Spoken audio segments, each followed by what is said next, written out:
Well, the violence has raised questions about how best to deal with rioting and disorder on our streets. And joined now from Lincoln, we've just spoken to Patrick Mercer. I'm now joined by Darcus Howe, who is a writer and broadcaster, and we can speak to him now. And Marcus Dow is in Croydon.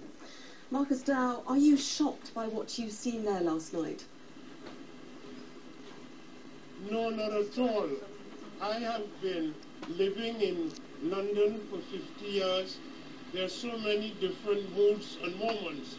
But what I was certain about, listening to my grandson and my son, is that something very, very serious was going to take place in this country.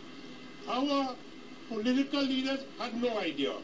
The police had no idea.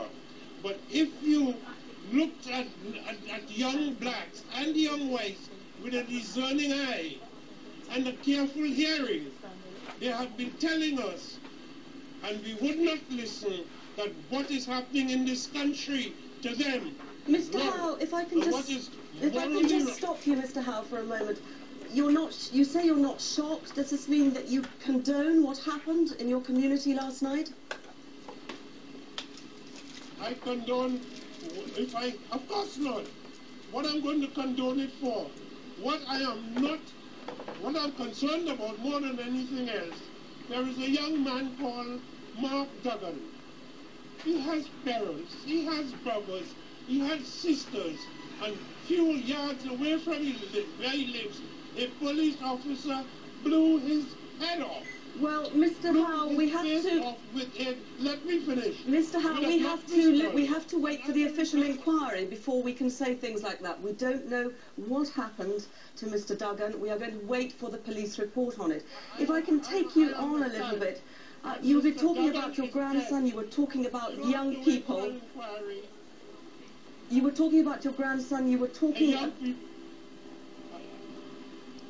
They have been stopping and searching young blacks for no reason at all. I have a grandson, he's an angel, and he began to think he was coming of age when the police slapped him up against the wall and searched him, and he thought he had now had a gold star. I asked him the other day, apropos of a sense that something was going seriously wrong in this country. I said, how many times have the police searched you? He said, Papa, I can't count. There's so many times. Mr. Howe, that may well have happened, and if you say it did, I am not to gainsay you. But that is not an excuse to go out rioting and cause the sort of damage that we have been seeing over the last few days. Where were you in 1981 in Brixton? Mr. They had I don't call it rioting, I call it an insurrection of the masses of the people. It is happening in Syria, it is happening in Clapham, it's happening in Liverpool, it's happening in Port of Spain, Trinidad, and that is the nature of the historical moment. Mr. Howe,